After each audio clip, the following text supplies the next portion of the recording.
Stairlift Repair fans and do-it-yourself people. This is Rob. Rob Repaired It is my handle. And last week I had a very interesting repair job. I'm going to call this the Sherlock Holmes Stairlift Murder Mystery. Because when I got there, I saw that the stairlift was dead, which is very rare for an Acorn stairlift. But anyway, I'm sharing the text message with photos that the daughter of the stairlift owner had sent me, so you can see how it was described as how it died, and the plastic part that had snapped. Now the plastic part works as a pivot or hinge to where the stop sensor was at the front. So anyway, so that and all the electronics are there as well, the key switch, the infrared sensor, the main on-off switch. And yeah, and she needed it fixed right away because her father and mother needed to travel up and down their house relatively quickly. So anyway, this was, my experience is that there's never been a repair job that was really just dead simple. There's always, in my experience, something else wrong than what it appears at the onset. And this was one of those that had multiple problems that were hidden. So I did not quote a fixed price because I have enough experience to know that other problems are usually underneath the surface.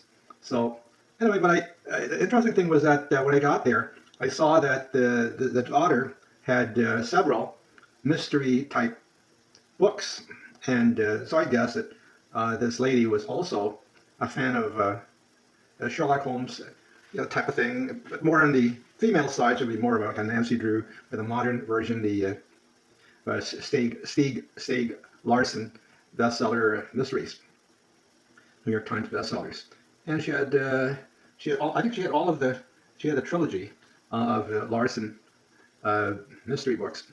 Anyway, so yeah, so she was lucky because I am one of probably the only people who have a portable plastic welder, and where where the hinge had broken, there's no glue on earth that will hold that.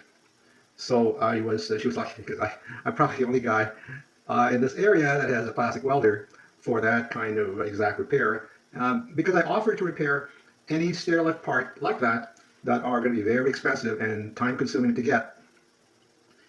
So people send them to me and I fix them for $35. You just mail them in or courier it in, or yeah, and then I'll fix it and send it back to you at your expense. So where it had broken was very tricky because I wanted to do it without having to open the case. I wanted to do it with as little work as possible because I wanted to get it done quick.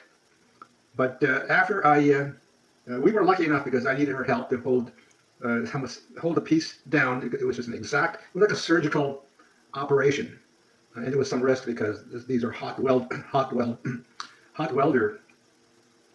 tools, and and if it didn't work the first time, there'd be no chance to retry it. So luckily, I got it welded properly, and it's never going to break at that spot once I welded it with my steel staples. And yeah, if you worked with the Acorn stairlifts, you know how the front pivot works with the stop sensor there. You know that little plastic part, it has to be force fitted into the hole in the chassis, and it's one that is, like just feeling it, that's probably going to break someday, right? Anyway, it broke, and I repaired that, but I have an unusual tool made 25 years ago, and I've never seen it sold since. It is a AC/DC non-contact tester, that's a word, or detector, and this one will detect DC or AC down to half a volt. Okay, so most of these AC, DC type sensors, non-contact sensors, or non-contact voltage detectors, would require a minimum of 6 volts. Mine, and that's very hard to find. I have one of those 6 volt models, but I have one that will even detect the current on the spinal cord, a human spinal cord, and we've tested it with some of my club members. And it gives a different chirp or a different beep on the high IQ people. So anyway, so back to where, so I used that to see why this was not working. Why was it still dead? And it detected a break in the middle of one of the key switch wires. So what I did is I just hotwired the key switch, but it still wouldn't work. So that was a real mystery because the battery wires to the mains, that's made out of very what we call it, very thick type wire, and you'd need hundreds of pounds to break that. So it was kind of a mystery. Why was this device still not working? So unfortunately, then I had to, with help, I was able to pull the chair out, find the problem, and we put it back together. So I put it back together, and while we were talking about Sherlock Holmes, and how it's like in northern Italy versus Vancouver. So yeah, so that's the mystery, and the reason I'm sharing this with you is to see if you can take a guess as to what I did to make it working, and post your comments posting comments, and let's see if you got it right. And I've uploaded several of these mystery repair jobs for stair lifts and electric scooters, disability or mobility scooters, on the internet videos, and yeah, some of them have like 21 possible explanations. The one before this had 21 possible explanations or breakpoints as to why the stair lift stopped working. So this one, as you'll see, I got it working, and I got thanks from the lady. Hello. Hi, Savannah. Hi. Please sanitize the chair before you let anyone use it. Okay. I did. Thank you so much. Oh, okay. Cheers. Okay, perfect. Thank you. No okay. problem. Bye-bye.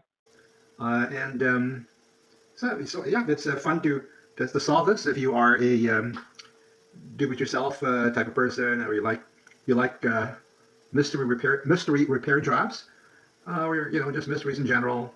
I think you would like this. Okay, so this is Rob's Repaired It, or Rob's Repairs.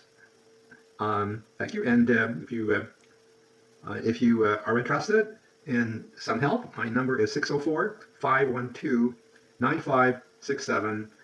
My email is bobbyrescue@yahoo.com. Be well and have the best evening ever. Oh boy.